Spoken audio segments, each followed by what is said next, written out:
నగేష్ బాబు గారు sir. B Venkata Nagesh Babu 2009 police officer. Yes sir. Sir ఈ మిగతా అన్ని ప్రాంతాల్లో పనిచేయడం లాంటి ఆర్డర్ వేరు, గుంతకల్ లాంటి హెవీ జంక్షన్లో పనిచేయడం అనేది ఒక పెద్ద టాస్క్ ఇది. ఎస్. ఎందుకంటే మీకు చెప్తాను ఇందాక అనుకున్నట్లుగా అన్ని రాష్ట్రాలు వస్తుంటాయి, క్రిమినల్స్ వస్తుంటారు, దాదాపు 90 ట్రైన్లు అంటే లక్షల మంది రోజు వెళ్తుంటారు వస్తుంటారు. ఇక్కడ క్రైమ్ నేచర్ ఏ విధంగా ఉంటుంది, ఇక్కడ అఫెండర్లు రకరకాల అఫెండర్లు చూస్తుంటారు, మిగతా వాళ్ళు వేరు, ఇక్కడ ఇంటర్ స్టేట్ గ్యాంగ్ ఉంటుంది, అదర్ స్టేట్ గ్యాంగ్ ఉంటుంది, రెండు మిక్స్డ్ గ్యాంగ్ ఉంటాయి.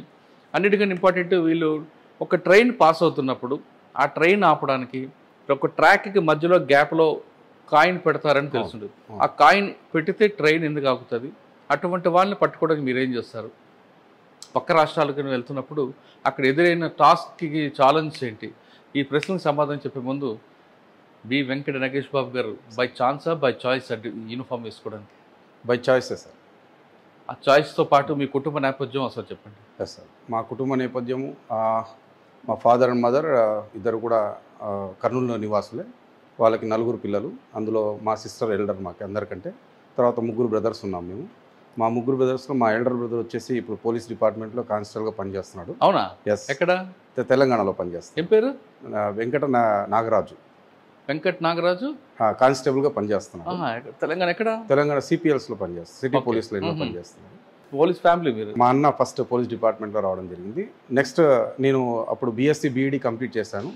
చేసిన తర్వాత నెక్స్ట్ వెంటనే ఎస్ఐ జాబ్స్ ఇవన్నీ పడడం వల్ల మా అన్న ప్రోత్సాహంతో ఈ డిపార్ట్మెంట్లోకి. నాన్నగారు డ్రైవర్గా ఉన్నారు అండ్ రియల్ ఎస్టేట్ బిజినెస్ చేస్తారు. ఎక్కడ? కర్నూలు. కర్నూలు టౌన్.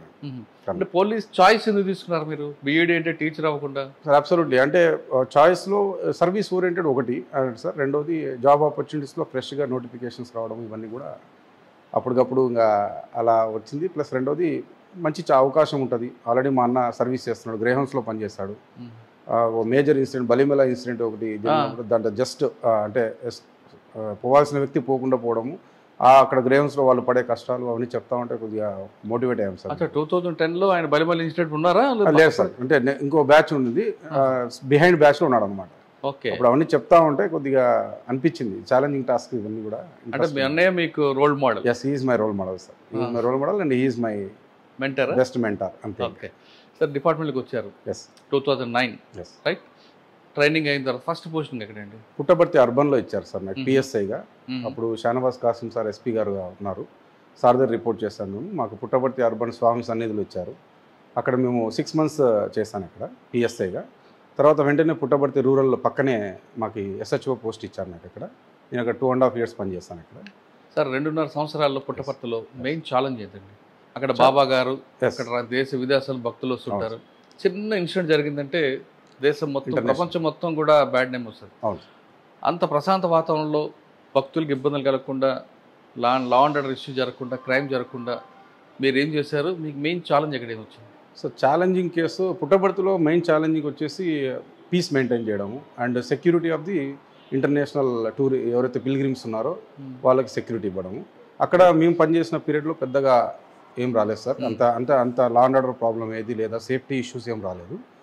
పుట్టపర్తి రూరల్లో పనిచేసేటప్పుడు మాత్రం రూరల్ లిమిట్స్ ఐడియాలజీ అంతా డిఫరెంట్గా ఉంది వెన్ కంపేర్ టు అర్బన్. అక్కడంతా గతంలో మావోయిజం అవంతా ఉన్న ఏరియాలు అవన్నీ కూడా. అలాంటి సిచ్యువేషన్స్ కూడా బాగా టఫ్గా చేయాల్సి వచ్చింది. అయితే ఉన్నాయి సార్ అక్కడ కూడా కొన్ని క్లాసిక్ కేసెస్ ఉన్నాయి మేము డిటెక్ట్ చేసింది. మేము ఇన్స్పెక్టర్ సార్కి బాగా సపోర్ట్గా ఉండేవాళ్ళం. వాళ్ళ మర్డర్ కేసు ఇన్వెస్టిగేషన్లో కొద్దిగా ఇన్వెస్టిగేషన్ అంటే కొంచెం ఇంట్రెస్ట్ ఉండింది. ఆ రకంగా ఎక్కువగా రియల్ ఎస్టేట్ వివాదాలు ఎక్కువ కదండి? అవును సార్. అక్కడంతా ఉంటుంది సార్ రియల్ ఎస్టేట్ వివాదాలు, కాంట్రాక్టర్స్, అక్కడ స్వామి వాళ్ళంతా ఉంటారు సార్ అక్కడ ఉన్నారు. మీరు వెళ్ళేసారు, స్వామి ఉన్నారు కదా? లేదు సార్, అప్పటికే డిమేజ్ అవుతారు. అప్పటికే అయిపోయారు. కానీ ఆ స్వామి కోసం చాలా మంది వస్తుంటారు కదా డివోటీస్ అండి? అవును, వస్తున్నారు. మీకు నవంబర్ 22, 23లో ఆ బందోబస్తు ఎలాగుంటుందండి? హెవీ బందోబస్తు సార్ అది. ఎందుకంటే రకరకాలుగా ఎక్కడెక్కడి నుంచో వస్తుంటారు అండ్ మోర్ విఐపీస్ ఎక్కువ మూమెంట్ ఉంటుంది ఆ టైంలో. ఈవెన్ ప్రెసిడెంట్ ఆఫ్ ఇండియా కూడా వచ్చారు ఆ టైంలో. సో కొద్దిగా హెవీ బందోబస్తు, చాలా హెవీ బందోబస్తు ఉంది సార్. అక్కడ మీ టాస్క్ ఎలాగుంటుందండి సార్? అదే సార్, టాస్క్ అంతా అక్కడ ప్రొటెక్షనే sir. Only security and law and order problem కాకుండా చూసుకోవాలి అంతే. నా 6 months టెన్యూర్లో అర్బన్ పిఎస్ఐగా నాకు ఎటువంటి టాస్క్ రూరల్లో వచ్చాయి సార్. రూరల్లో టాస్క్ వచ్చేసి ఒక మర్డర్ కేసు ఇన్వెస్టిగేషన్ కొద్దిగా బాగా అనిపించింది నాకు. ఏంటండి అది? సార్ ఒక హస్బెండ్ని ఒక సొంత వైఫే కాంట్రాక్ట్ మర్డర్ చేపించింది. ఎందుకో సమ్ అఫైర్, ఇల్లీగల్ అఫైర్ ఉంది. అంటే ఆ కేసుని మేము ఎందుకు స్పెషల్గా తీసుకున్నాం అంటే జస్ట్ స్పాన్ ఆఫ్ 6 అవర్స్లో ముద్దాయిని పట్టుకున్నాం. అంటే అర్ధరాత్రి అంటే 10:30 ఆ టైంలో మాకు ఫోన్ వచ్చింది. మేము సీన్కి రీచ్ చేసరికి 11:30 అయింది. ఆ 11:30 నుంచి మార్నింగ్ 6 లోపు ఆ కేసుని మేము ఛేదించేస్తాము. అంటే మీకు లీడ్ ఎక్కడ వచ్చింది? లీడ్ ఎక్కడ వచ్చిందంటే ఎక్కడైతే ఆ వైఫ్ డెడ్ బాడీ దగ్గర ఏడ్చే క్రమం కొద్దిగా డిఫరెంట్గా అనిపించింది. అండ్ మోర్ ఓవర్ ఇన్పుట్స్ అప్పుడే విలేజ్లో డిఫరెంట్గా వస్తూ ఉంటాయి. ఎవరు చేయించుండొచ్చు అనేది ఫస్ట్ పేరు ఆమెదే ఎక్కువ రివీల్ అయిందనమాట.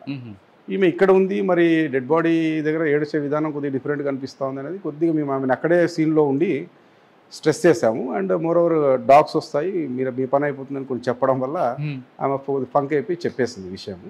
కానీ కాంట్రాక్ట్ మర్డర్ ఎక్కడ చేయించింది, ధర్మవరం రూరల్లో గొట్లూరు అనే విలేజ్ ఉంటుంది. ఆ విలేజ్లో ఉన్న వ్యక్తులకి కాంట్రాక్ట్ ఇచ్చినారు. ఎందుకండి మోటివేట్ ఏంటి? మోటివ్ ఏం లేదు సార్, అతను రైతు మొరటుగా ఉంటాడు మనిషి. ఆయన ఏజ్కి ఈమె ఏజ్కి దాదాపు 20 years డిఫరెన్స్ ఉంది. ఈమె చిన్న ఏజ్ కావడము, అతనిది పెద్ద ఏజ్ కావడము, కొద్దిగా మనిషి కొద్దిగా మొరటుగా ఉండడం ఆమెకు నచ్చలేదు. అండ్ తన కాంజుగల్ లైఫ్ ఇవన్నీ కూడా సరిగా ప్రాపర్గా లేకపోవడం వల్ల వేరే వాళ్ళతో అఫైర్ పెట్టుకోవడం, వాళ్ళతో మాట్లాడుకుని ఈయన కాంట్రాక్ట్ మర్డర్ చేయించడం. పిల్లలు ఉన్నారా ఆమెకి? లేదు సార్, అప్పటికి లేరు ఇంకా. కాదండి, ఒకవేళ సెక్సువల్ ఇష్యూ వచ్చినప్పుడు ఆయన డైవర్స్ ఇవ్వచ్చు కదా, చంపడం ఎందుకు? సాధించింది అందులో ప్రాపర్టీ ఉంటుంది. అండ్ మోర్ ఓవర్ ఎవరికి అనుమానం రాదు, ఎవరికి అనుమానం పొలాల్లో ఎక్కడో చంపేస్తే ఎవరో చంపినారనుకుంటారు అన్నట్టుగా ఆమె సీన్ క్రియేట్ చేయాలని చూసింది. కానీ అది సక్సెస్ కాదు. కానీ జైలుకి పోయి ఉంటుంది కదా? 100% జైలు పోయారు, అందరినీ పంపించారు. కన్విక్షన్ వచ్చిందా? లేదు, దాంట్లో కన్విక్షన్ అంటే ఇంకా conjugal marital lifes.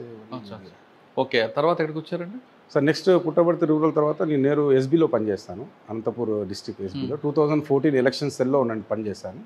So election cell అంతా అప్పుడు డిఎస్పీ గంగయ్య సార్ దగ్గర వీళ్ళందరి దగ్గర పనిచేశాను. అప్పుడు మాకు సెంథిల్ కుమార్ సార్ ఐపీఎస్ గారు ఎస్పీగా ఉన్నారనమాట. సార్ దగ్గర పనిచేయడం జరిగింది.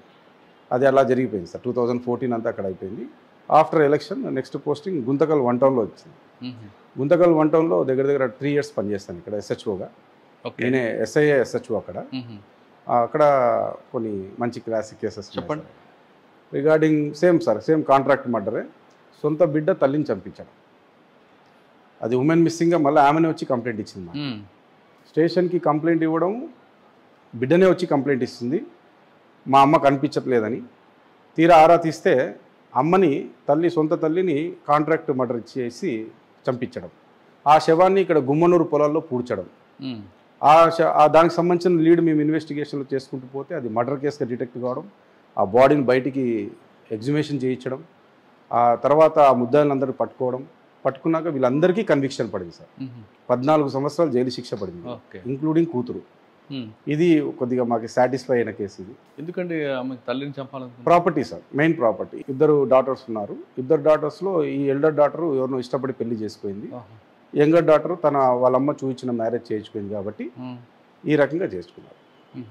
ప్రాపర్టీ విషయంలో చిన్న బిడ్డకి వెళ్ళి ఎక్కువ అమ్మ ప్రేమ చూపిస్తుంది కాబట్టి పెద్ద బిడ్డ హట్ అయిపోయి కాంట్రాక్ట్ మర్డర్ చేయించింది. ఓకే, ఇంకేమున్నాయండి గుంతకల్లో? సార్ గుంతకల్లో తర్వాత ప్రాపర్టీ కేసెస్ మేము ఎక్కువగా దొంగతనాలు ఎక్కువ జరుగుతాయి ఇక్కడ. ఇళ్లలో దూరి దొంగతనాలు జరిగిన కేసెస్ని బాగా డిటెక్ట్ చేస్తాము. అప్పుడు కురుబ నాగరాజ్ అని ఒక నోటోరియస్ హ్యాబిచువల్ అఫెండర్, వాడు ఇళ్లలో దూరేది. వాడి దగ్గర 80 తులాలు రికవరీ చేస్తాను నేను. తాడేపల్లిగూడెం దగ్గర ఆంధ్రాకి వెళ్ళి అక్కడ రికవరీ చేసుకొని వచ్చాను. సో ఇలాంటి కేసెస్ ఉన్నాయి సార్.